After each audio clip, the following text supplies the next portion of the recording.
Good morning प्यारे विद्यार्थियों। आज गायत्री कॉलेज के इस यूट्यूब चैनल पे आप सभी का स्वागत है। हमने इससे पूर्व के वीडियो में आदिकाल पढ़ा था और आदिकाल की नामकरण से संबंधित, सीमांकन से संबंधित और काव्यगत विशेषताओं से संबंधित, फिर पृथ्वीराज रासों की प्रामाणिकता आदि सभी का हमने जिक्र किया है। आज हम बीए पार्ट सेकंड के अंतर्गत भक्ति काल पढ़ेंगे। भक्ति काल कब प्रारंभ हुआ और उसका परिवेश कैसा रहा, इसी के बारे में जिक्र करेंगे। हम यहाँ विभिन्न मतों के आधार पर इसको सिद्ध करने की कोशिश करेंगे कि भक्ति काल क्या है, कैसे आया, इसी का विस्तृत रूप से हम विवेचन करेंगे। प्यारे विद्यार्थियों,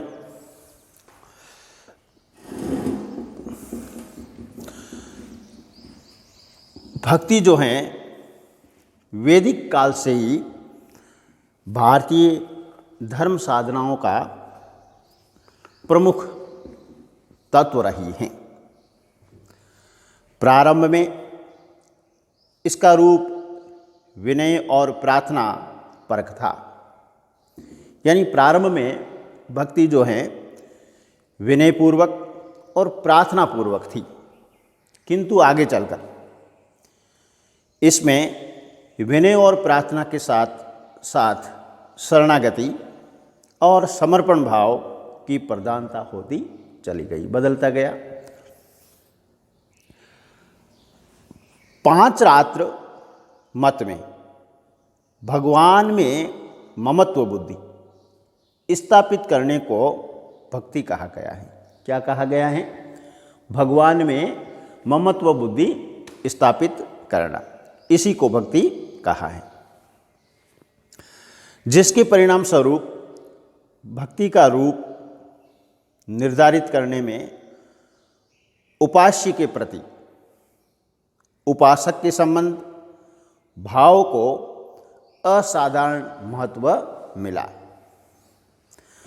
कहने की आवश्यकता नहीं कि 15वीं और 16वीं शताब्दी में जिस भक्ति आंदोलन ने आज से तो हिमालय यानी संपूर्ण भारतवर्ष को अपने प्रभाव से आच्छादित किया, उस भक्ति में विनय थी, प्रार्थना है, शरणागति, समर्पण भाव और ईश्वर के प्रति ममत्व बुद्धि, इन तत्वों की आधारभूत भूमिका रही है। भक्ति काल में इस ईश्वर के प्रति ममत्व बुद्धि को ही रागानुरागा भक्ति कहा गया है, जिसका विस्तार हमें दास्य भाव, सख्य भाव, वात्सल्य भाव, कांत भाव और सखा या सखी भाव आदि में दिखाई देता है। वस्तुतः यही वह भूमि है जिस पर संपूर्ण भक्ति आंदोलन निर्गुण और सगुण धाराओं और इसके तमाम भेद उपभेदों का अतिक्रमण कर अपनी अखंडता और एकात्मकता को प्रकट करता रहा है। आचार्य शुक्ल ने अपनी इतिहास में सूफी काव्य परंपरा को प्रेम मार्गी धारा के रूप में भले ही महत्व दिया हो, किंतु सत्य यह है राम की बहुरिया, किसकी? राम की बहुरिया बने कबीर और काम ही नारी प्यारी जिमी की घोषणा करने वाले तुलसी की भक्ति का मूल आदर्श भी प्रेम मार्ग ही है।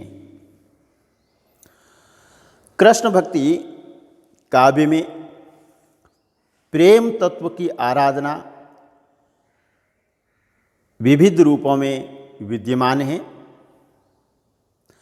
अतः स्पष्ट है कि विनय, प्रार्थना, शरणागति, समर्पण और ईश्वर के प्रति ममत्व बुद्धि की स्थापना तात्विक दृष्टि से भक्ति आंदोलन की सभी धारा और उपधाराओं में समान रूप से व्याप्त हैं। कदाचित इसीलिए आचार्य शुक्ल भी भक्ति को धर्म का रसात्मक रूप कहते हैं, यानी भक्ति को धर्म का रसात्मक रूप कहने का भी तात्पर्य यही रहा है।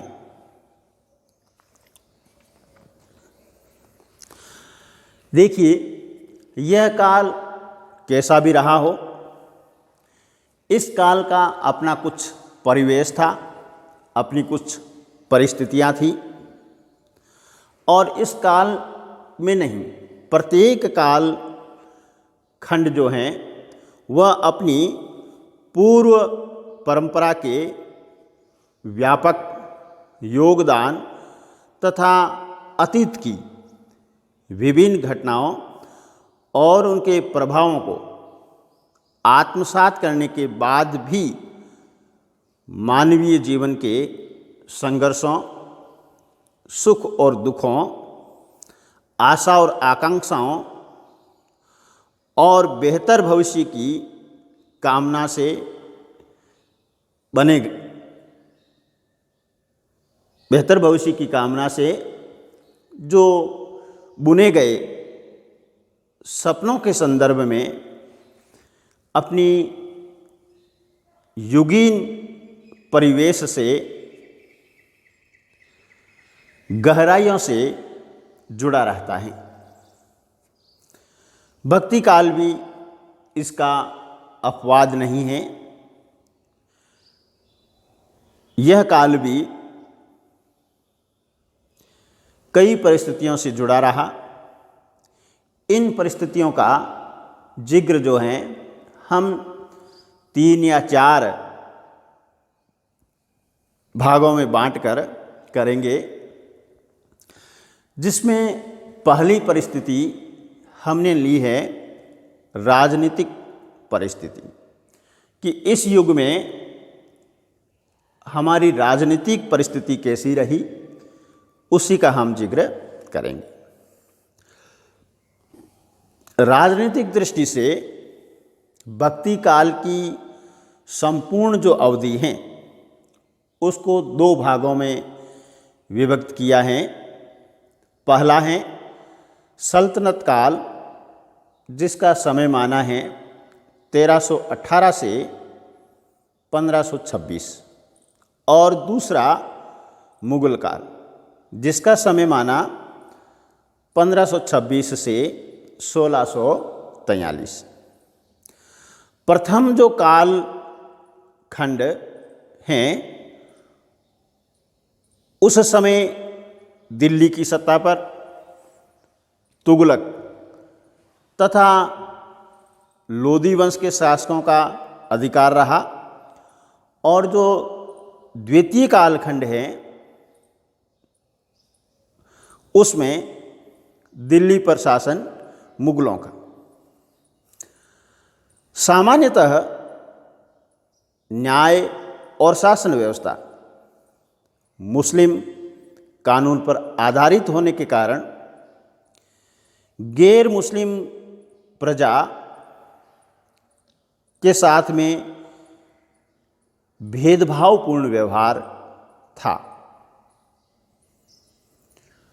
तुगलक और लोदी वंश के शासकों के कालखंड में हिंदुओं पर जजिया कर आदि इसी प्रकार की अनेक व्यवस्थाएं लागू की गई। अकबर ने अपनी उदार और दूरदर्शितापूर्ण नीति को अपनाते हुए इस भेदभाव को कम करने का प्रयास किया। भारतीय राजा अपने छोटे बड़े राज्यों के साथ पूर्णतः असंगठित थे। यही कारण रहा कि उनकी दृष्टि से यह समय विदेशी आक्रमणकारियों के साथ भीषण संघर्ष के बाद भी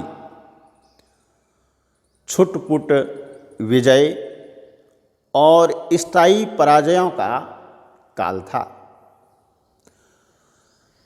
राजा लोग प्रजा की रक्षा करने में समर्थ नहीं थे। तो ये था हमारा भक्ति काल की राजनीतिक परिस्थिति। अब आगे का पॉइंट है हमारा सामाजिक परिस्थिति। इस समय वर्ण व्यवस्था चरमराने लगी थी, फिर भी उसका प्रभाव काफ़ी था, बिल्कुल खत्म नहीं हुआ था। वर्ण व्यवस्था और जातिगत ऊंच नीच की भावना ने पूरे समाज को बांट रखा था। आचार विचार की पवित्रता का स्थान स्वार्थ और पाखंड ने ले लिया था। समाज के समझदार कहे जाने वाले लोगों में अनेक दिलीश्वरों व जगदीश्वरों का जाप करने में अपना हित साधन देख रहे थे। यानी दिल्ली सरकार की चाकरी करते थे, उन्हीं का यशगान करते थे। दिल्ली पे जिसका शासन है वही इन छोटे मोटे राजाओं के ईश्वर थे। मुस्लिम समाज सुसंगठित और विजय भाव से भरा हुआ था। उसके द्वार जो हैं धर्मांतरित व्यक्ति के लिए खुले थे।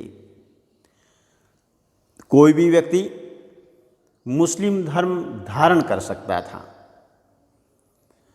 लेकिन हमारी धर्म व्यवस्था में, हिंदू धर्म व्यवस्था में, सनातन धर्म व्यवस्था में ऐसा प्रावधान नहीं है। इस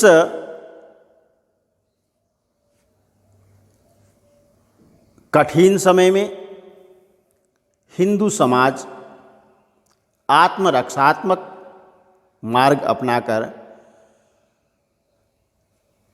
अनेक प्रकार की कुरीतियां में हमेशा के लिए उलझा रहा। ये था हमारा सामाजिक परिवेश।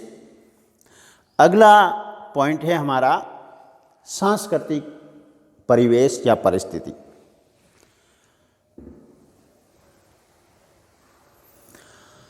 देखिए, उस समय हिंदू समाज शास्त्रीय विधान और पौराणिक विश्वासों को साथ लेकर इस कठिन समय को पार करने का प्रयत्न कर रहा था। शंकर के मायावाद के विरुद्ध वैष्णव आचार्यों ने लीलावाद को महत्व दिया। वे जगत को मिथ्या न मानकर परम सत्ता की सगुण साकार अभिव्यक्ति मानते थे। परम सत्ता के साथ मनुष्य के संबंध का माध्यम भक्ति बनी। अकबर की उदार नीति के कारण चित्रकला, स्थापत्य कला, संगीत, काव्य रचना के साथ लोक कलाओं का भी उस समय विकास हुआ। अकबर के सहयोगी कहे जाने वाले जयपुर नरेश मान सिंह आदि राजाओं ने उस समय अनेक मंदिरों का निर्माण करवाया। कहा जाए तो हिंदू और मुसलमान इस सांस्कृतिक वातावरण में एक दूसरे के काफ़ी निकट आए, जो एक महत्वपूर्ण बात थी। ये हमारा था सांस्कृतिक परिवेश। अगला हमारा परिवेश है साहित्यिक परिवेश। साहित्यिक परिवेश में हम देखते हैं कि इस युग में लोक भाषाओं की ताजगी और धर्म की तेजस्विता के योग ने इस काल में साहित्य के उत्कर्ष का मार्ग प्रशस्त किया। भगवान की भक्ति का आश्रय ग्रहण कर इस काल के भक्त कवि सांसारिक भय से मुक्त थे। इसीलिए भक्ति काल के काव्य में भयजन्य अवसाद के स्थान पर सर्वत्र आस्था, आनंद, उल्लास और उमंग का वातावरण दिखाई देता है। लोक रुचि का सामान्य रुझान लोक रंजन की ओर अधिक था, जिसके कारण कृष्ण काव्य का विकास और विस्तार संभव हुआ।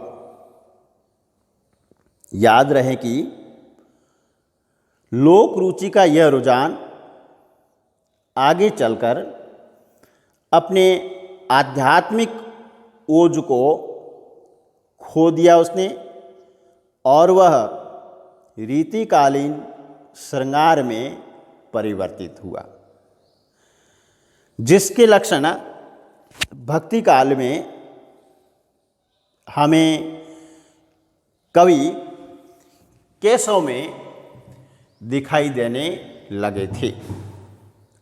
प्यारे दोस्तों, आज हमने भक्ति काल के संबंध में चर्चा की। भगवान में ममत्व कैसा है, राग अनुराग भक्ति कैसी है, फिर दास्य सख्य वात्सल्य कांत सखा भाव किस प्रकार से आए, निर्गुण और सगुण दो धाराओं में विभक्त हो गई भक्ति, फिर सूफी परंपरा में प्रेम मार्गी धारा आ गई, और फिर हमने इसके अंदर भक्तिकालीन परिवेश में राजनीतिक, सामाजिक, सांस्कृतिक और साहित्यिक परिस्थिति को पढ़ा। कल हम इसके आगे का टॉपिक लेंगे। आपको हमारा ये यूट्यूब चैनल कैसा लगा, आप कमेंट कीजिए, लाइक कीजिए और शेयर कीजिए। धन्यवाद।